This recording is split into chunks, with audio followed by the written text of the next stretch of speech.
শুভ সকাল বন্ধুরা, তোমরা সবাই কেমন আছো? আশা করছি ভালো আছো। আমি অনেক অনেক ভালো আছি। তো আজকে আমি এই ব্লগটা এখান থেকে শুরু করছি। আর আমি সকাল সকাল স্নান ধান হয়ে গেছে। ও আমি এখন রান্না করব। তো তোমাদের দাদাভাই বাজারে গেছে, বাজার থেকে সবজি বাজার নিয়ে আসবে, তারপরে আমি রান্না করবো। তো আজকে আমাদের পনির আনা হয়েছে। তো আজ রবিবার, কিন্তু আমার ছেলের শরীরটা ভালো না, তো সেজন্য আজকে আমরা মাংস বা ডিম মাছ এগুলো কিছু রানবো না। আজকে আমরা এই পনিরটাই রান্না করব।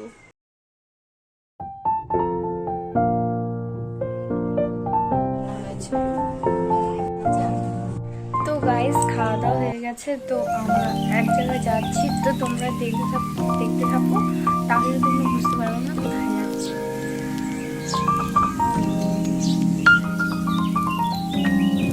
তো গাইস, আমি চলে এসেছি আমার বরের এক বন্ধুর বাড়িতে।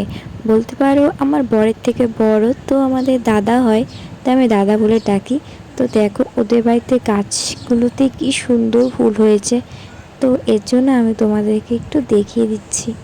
দেখো গাছগুলো দেখে আমার খুব ভালো লাগছে, আর মাঠটা কত সুন্দর। তো গাইস, আমাদের বাড়ির সামনে না কোনো মাঠ নেই, এর জন্য আমার এই মাঠটা দেখে খুব ভালো লাগলো, তাই তোমাদের সাথে শেয়ার করলাম। আর এই দেখো আমার বাবাই, ও তো এখানে এসে ভালোই মজা পেয়ে গেছে, দৌড়াদৌড়ি, আর একটা বোতল পেয়েছে সেটা নিয়েই খেলছে। ও যেটা পায় সেটা নিয়েই খেলে। তো এই দেখো কাঁঠাল, এই আমগুলো এই দাদাদের বাড়িতে আমি দিতে এসেছি। তো গাইস, তো আমার দেওয়া হয়ে গেছে, তো এর জন্য আমরা এখন বাড়ি ফিরে যাচ্ছি। তো দেখা হচ্ছে নেক্সট ভিডিওতে। বাই বাই, ভালো থেকো তোমরা।